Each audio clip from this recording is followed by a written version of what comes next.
So hi everyone, my name is Erin Schwartz. I'm the president of the Food Law Society, and we're thrilled today to be partnering with the Harvard Student Animal Legal Defense Fund to bring you our third annual conference, The Meat We Eat, Forum on Industrial Animal Farming. So we're so pleased that all of you could turn out today. It's been a great turnout so far, and I think we have an incredible lineup of speakers and panelists, and we hope to generate some very, very interesting dialogue. And to stimulate these conversations, we have some Q&A reserved after every speaker presentation and panelist presentation. So we expect you all to participate. I hope you're ready to do that. Before we begin, I'd like to say thank you to the organizations and people who made this event possible. First off, the Harvard Law School Milbank Tweed Fund, the Harvard Food Law and Policy Clinic, the Harvard Center for Health Policy and Innovation, and the Petrie Flom Center. We've also received generous donations from many food companies, both local and national. I'm sure some of you have already tasted some of the food, but if you haven't, we're going to have a reception after the conference at 6:30, and there's going to be even more delicious food in store. So finally, I'd just like to thank a few individuals who have been absolutely indispensable in planning this event. The board of the Harvard Food Law Society and the board of the SALDEF, they've all dedicated countless hours to helping us make this event possible. And yeah, so now I'm going to turn the mic over to Alicia, who's on the board of the SALDEF, and she's going to be your MC for the night.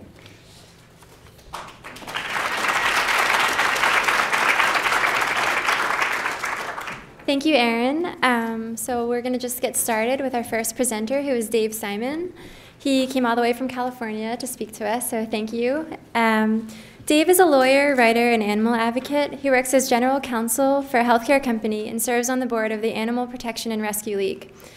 Dave received his BA from UC Berkeley and his JD from the University of Southern California. He's the author of Meatonomics, which was published in September 2013 to strong reviews. Among other things, Meatonomics looks at the economic effects of ag laws and other aggressive legal protections that animal producers have put in place over the past 3 decades. We're grateful to have Dave here to speak with us today.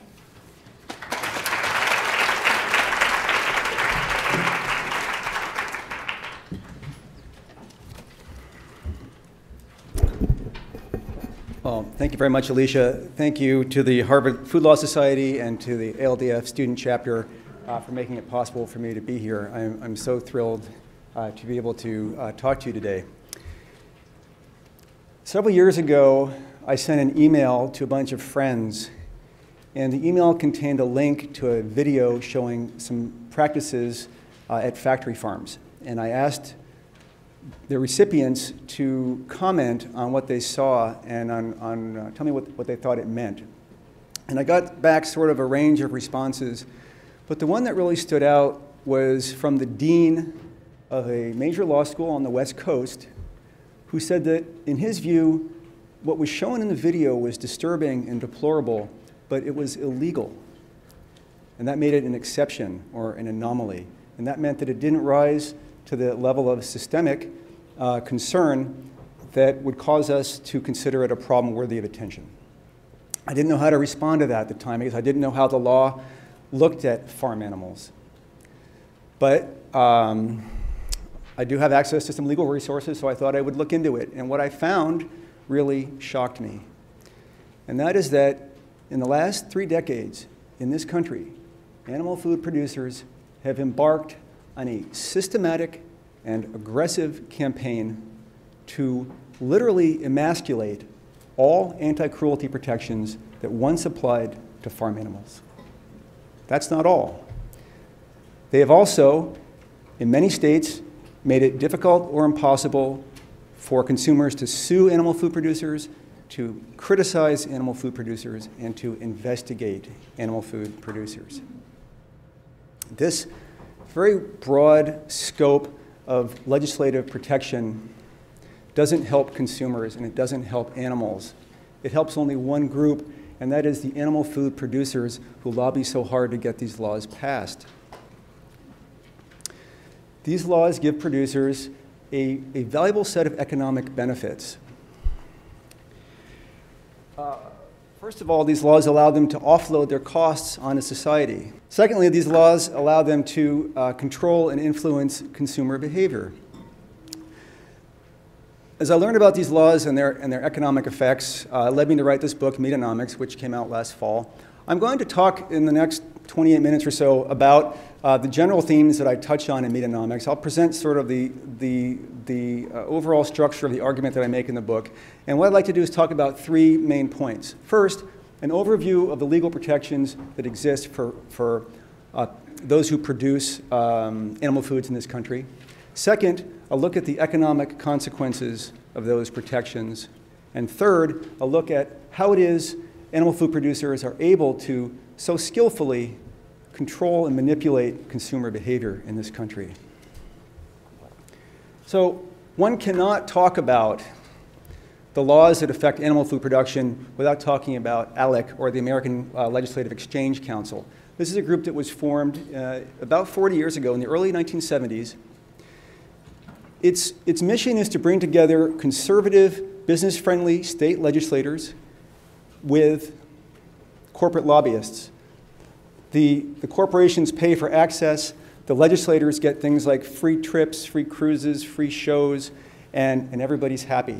They get together and they incubate business-friendly legislation. The legislators take it back and they introduce it in their home states, and each year, about 200 of these business-friendly laws get passed.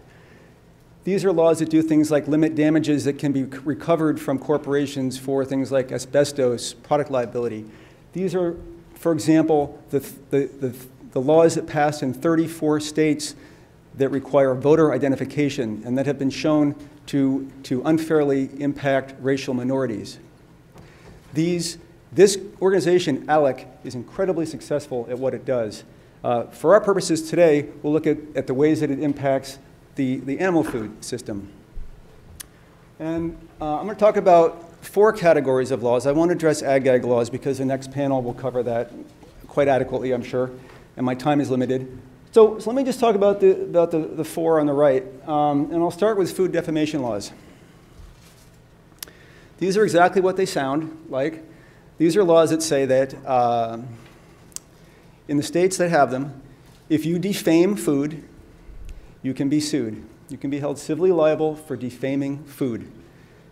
Oprah Winfrey learned about Texas's law the hard way a few years ago when she had on her show Howard Lyman, who's a former cattle rancher who's now vegan. They were talking about beef production. At one point, Oprah said, "You've stopped me cold. I'll never eat another burger." Based on that statement and some of the facts that were discussed, the Texas Cattlemen's Beef Association brought a lawsuit against her. It took her an estimated $1 million in legal fees to defend herself. Now, truth is a defense to these suits, as it is to any defamation claim, but who wants to spend $1 million establishing that what you were saying was true? As you can see, these laws have the potential to chill free speech and discourage people from criticizing food. Cheeseburger laws that we have in almost half of the states in this country are based on a model ALEC statute called the Common Sense Consumption Act. And these laws provide that a plaintiff cannot recover from a food manufacturer or retailer based on the theory that food made the plaintiff obese or contributed to an obesity-related disease. The proponents of these laws are very clear that these laws are intended to prevent the kind of large judgments and awards that have cost the tobacco industry more than $400 billion in the last several decades. So I'm sure that as we learn more about the effects of animal foods on our bodies, we will be disappointed to learn that in half of the states we cannot bring lawsuits against the people who produce these foods and mislead us about their health effects. Eco-terrorism laws. These are laws that are also based on a model ALEC statute called the I'll get there. The Animal and Ecological Terrorism Act. These laws provide that for what would otherwise be a relatively innocuous crime like theft or vandalism, the perpetrator can instead, if the target of the crime is a so-called animal enterprise, that is to say, any commercial enterprise whatsoever that deals in animals, so a grocery store, restaurant, factory farm, testing facility, animal circus. If the target is an animal enterprise, the perpetrator of what would otherwise be an innocuous crime can be subject to enhanced penalties and is tried as a terrorist. Now, when I was writing my book, the purported purpose of this law, of these laws in these various states, is to protect the safety of our food system and to prevent food terrorism. So I was quite curious to learn about the cases of food terrorism that we've had in this country that have given rise to these laws. And it turns out that we really have never had a problem with food terrorism in this country. If you want to find any examples of food terrorism, you have to go back to at least 1996. That's when a disgruntled lab worker tried to poison a colleague with Shigella. Nobody died. And before that, 10 years earlier, there was an instance where somebody poisoned a salad bar in Oregon with salmonella. Again, nobody died. The FBI has never had food terrorism on its list of major terrorism cases. So it's fair to say we don't actually have a food terrorism problem in this country. And these laws are designed to stifle environmental and animal activism. But really, the main reason I wrote this book is these customary farming exemptions that I like to talk about for a little bit. 37 states have adopted these by statute. The remaining states have adopted them through judicial decision-making, also known as the common law. These are statutes that take a state's broad anti-cruelty legislation and they carve out an exemption for farm animals. Let me give you an example of how one of these is worded so that you understand what I'm talking about. In 1854, Connecticut passed a broad anti-cruelty statute which made it illegal to engage in cruel behavior toward, quote, any animal, unquote. In 1996, more than 100 years later, Connecticut adopted a customary farming exemption. And here's what that law now says. It is legal to maliciously and intentionally maim, mutilate, torture, wound, or kill an animal, provided the act is done while following generally accepted agricultural practices. So let me paraphrase. It is legal to intentionally torture a farm animal. Now, that Connecticut statute has some particularly evocative language, and that's why I use it, but the basic principle is the same in every state. It is legal to do virtually anything to a farm animal. Let's talk about some specific examples because I think sometimes a picture tells 1,000 words. I'm sorry if some of these pictures are disturbing, but I don't think it means much to tell you about a customary farm exemption without showing you what I mean. Up in the top left, it's legal to chop off virtually any part of an animal's body in any state: tail, testicles, ear, horns, beak. Anything that can be done that is expedient and saves the producer money can be done to an animal and can be done without anesthetic. It's legal, of course, as everyone knows, it's legal to keep sows confined in gestation crates. It's legal to keep hens confined in battery cages. A typical hen in a battery cage will spend her life in about this much space. If you fold down the top third of a piece of paper, that's how much space they have in virtually every state. A few states have taken steps to make things better for farm animals. In California, where I'm from, we have Prop 2, which goes into effect next year and says that these animals must be given enough space to turn around. Certainly that's an improvement. Nevertheless, the general rule in virtually every state is virtually anything can be done to farm animals. Now, there is a perspective that these customary farming exemptions only apply in sort of the classic factory farming environment. And this perspective, people who subscribe to this perspective probably think that these things are not applicable in, for example, organic farming or local farming or most importantly, in humane farming. Unfortunately, in virtually every environment where animals are farmed for money, customary farming exemptions are a factor, including organic and local. And I want to talk about these bottom three slides. I'm not sure how well you can see this. This is a cage-free hen facility. There's something like 10,000 hens in a dark, windowless shed. During their lives, these animals typically will live for 10 years. They'll be killed after about 2 years when their laying capacity is spent. They'll be subject to forced molting on a regular basis, during which time they'll be starved. Typically 15% of the animals die during that period. Those who don't get very desperate, because as you can imagine, being without food for 2 weeks makes one hungry and stressed. They'll try to eat each other's feathers, which contain little nutritional value. But there are some other things that go on. In virtually every cage-free environment, these animals will have a third to half of their beaks chopped off in what's called partial beak amputation. Their beaks are very sensitive organs, and the effect of chopping them off is to leave them with a painful neuroma or a fibrotic nerve ending for the rest of their lives. It's not unlike if you chopped your own lips off and then had to spend your life pecking grain off the floor. And because male chicks are irrelevant to egg production, male chicks are routinely killed, and they can be killed in any way whatsoever that is expedient. They can be dumped into garbage cans and left to starve to death or freeze to death. They can be thrown into a wood chipper or a meat grinder. So that's humane farming. That's one segment of humane farming. I'm not a big fan of humane farming. I know some are, and I look forward to hearing that part of the discussion today. But I'd like to tell you just briefly why I'm not a fan. First of all, I think anytime you have a conflict of interest where animals require that some attention be made to their comfort, and that attention costs money, while on the other hand, producers have an incentive to make money, that inherent conflict of interest means that animals will always be denied those comforts.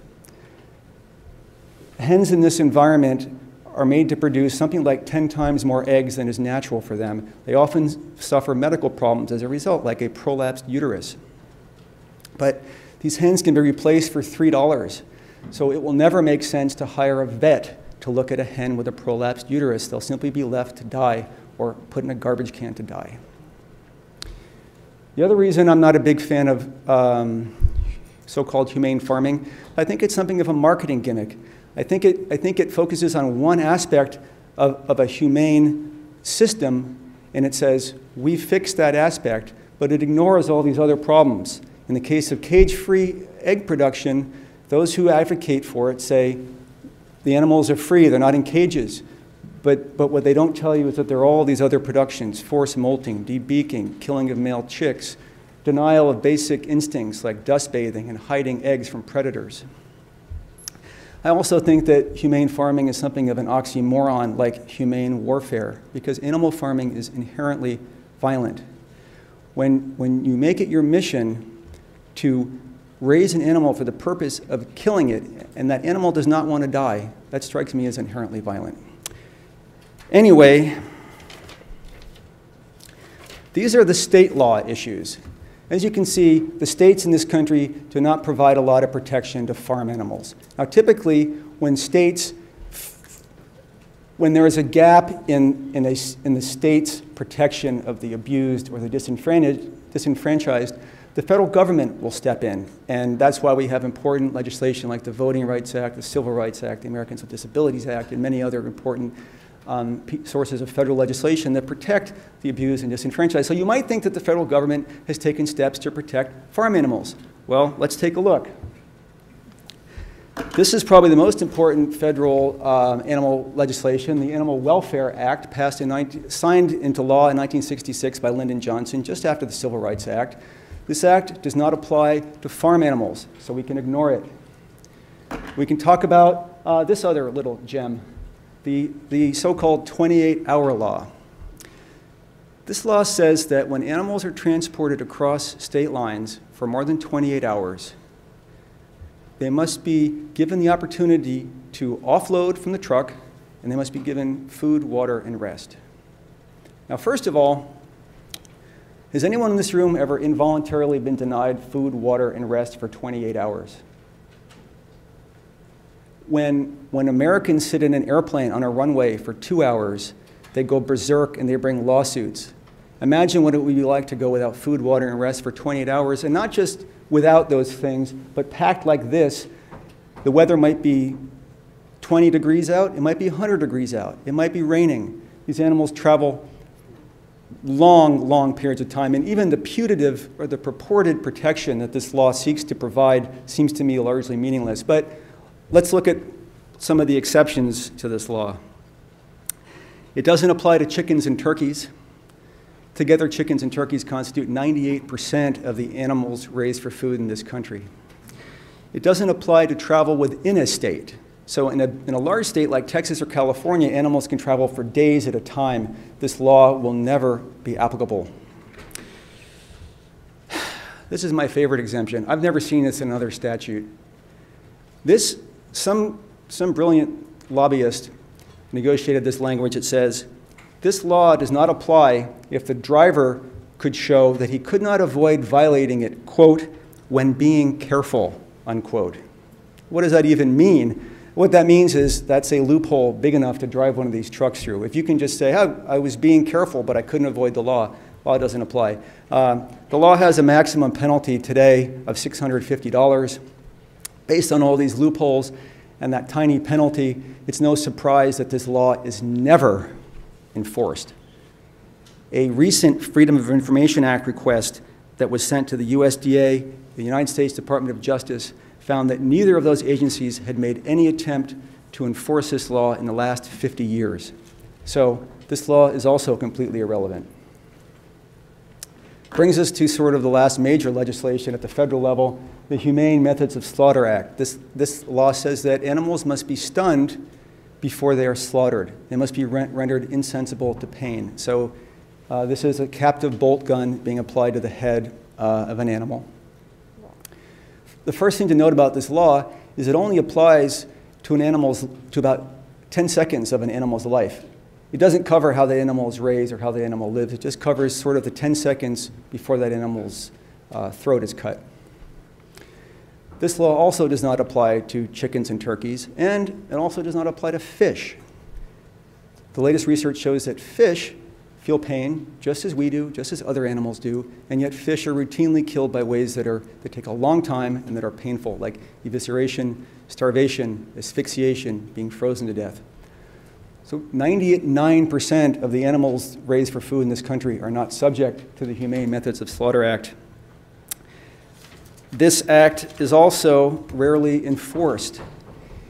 USDA inspectors are typically concerned with things like food safety, labeling, and packaging, much more than they are concerned with whether animals are stunned properly. In fact, in a HSUS investigation that led to a major beef recall, there were 5 USDA inspectors on site at a plant, and none of them saw that downer cows were being dragged to slaughter. So I think we can dismiss all of the federal legislation as largely irrelevant. We know that the state legislation is protective only of animal food producers. Together, this framework of state legislation and this sort of absence of meaningful federal legislation gives producers a very valuable benefit, and that is it allows them to offload their production costs on society. And when I say production costs, I mean the vast majority of their production costs. If I take my garbage to the front of my curb and leave it there each week for a garbage collection service to pick up, I have internalized my costs of garbage collection. If I, on the other hand, drive to the local park at midnight and dump my garbage there, I have externalized my cost of garbage collection, which is to say I have imposed my garbage collection costs on society. I argue in my book that animal food producers are, metaphorically speaking, dumping their garbage in our parks at midnight because they're offloading these vast production costs onto society. This is the annual figure for the production costs that are offloaded onto American consumers and taxpayers. It's about $414 billion. To put this number in perspective, it is about half of what the United States spends on Social Security each year. It is about 1/4 of Canada's gross domestic product. I devote about half the book to fleshing out these numbers and showing the math. I could certainly spend an hour talking about it, but I don't have time and it's beyond the scope of this discussion, so I'll just say this is a big number, and if you get the book or you borrow it from a friend or library, you can look at the math to show where this number comes from. Another perspective on this figure is this one.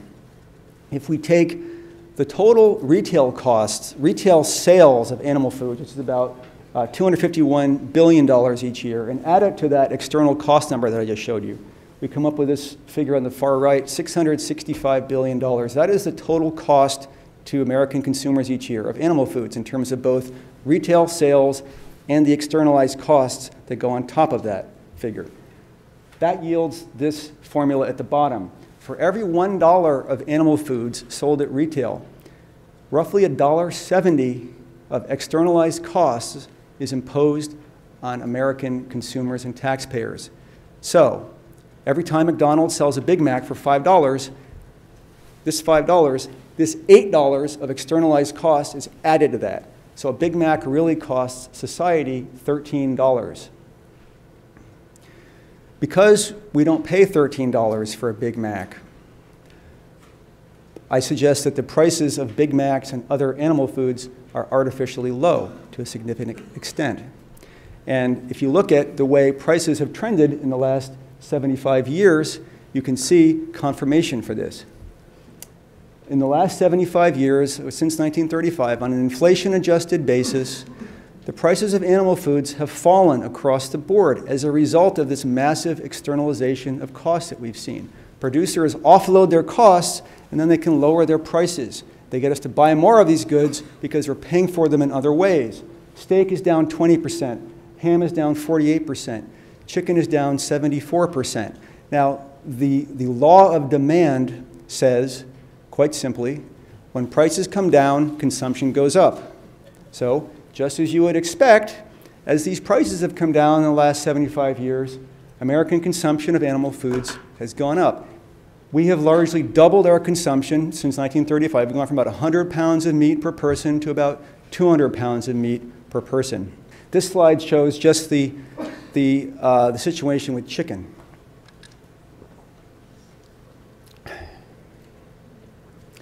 You can see that in 1935, the price of chicken was about $5 a pound. Today, it's around $1.30 a pound.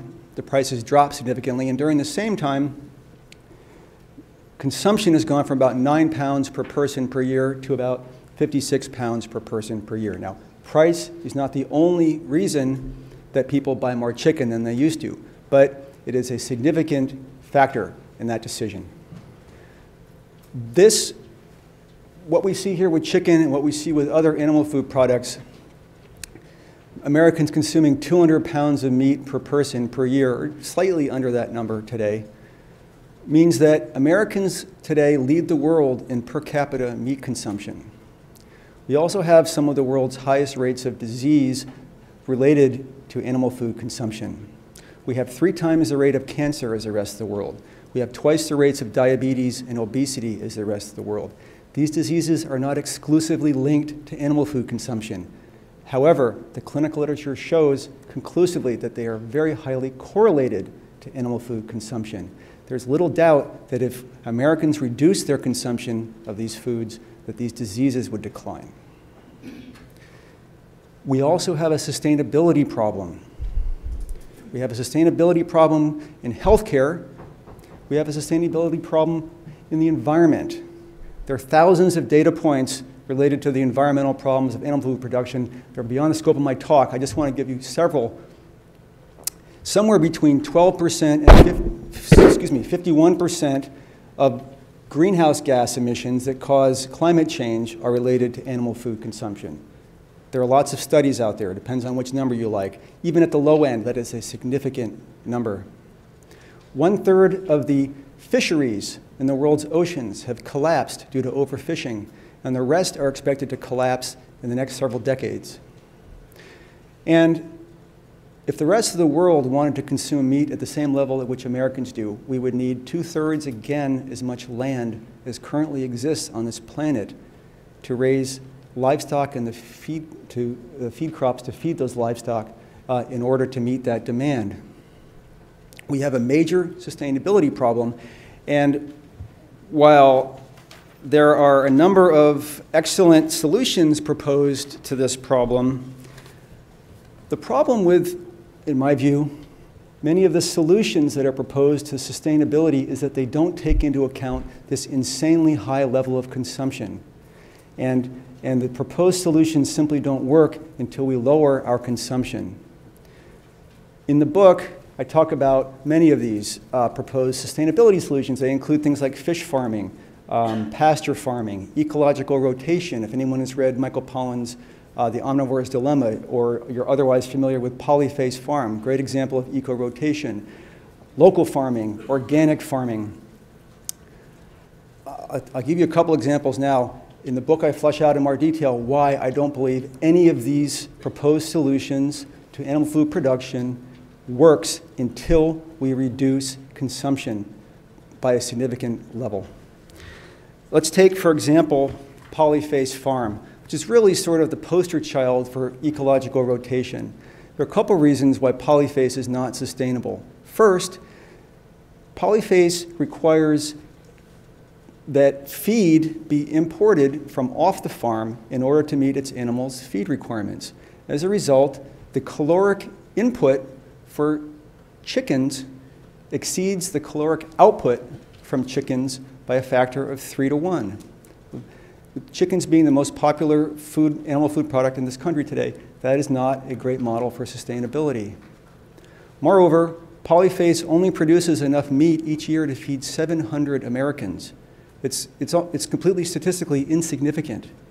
If we wanted to raise animal foods on a global way, at least in this country, the way it's being done at Polyface, we would need 20% more land than currently exists in this country to adopt that model. And Polyface happens to be the most efficient model of pasture farming. If you're just going to switch to regular pasture farming, you need almost double that amount.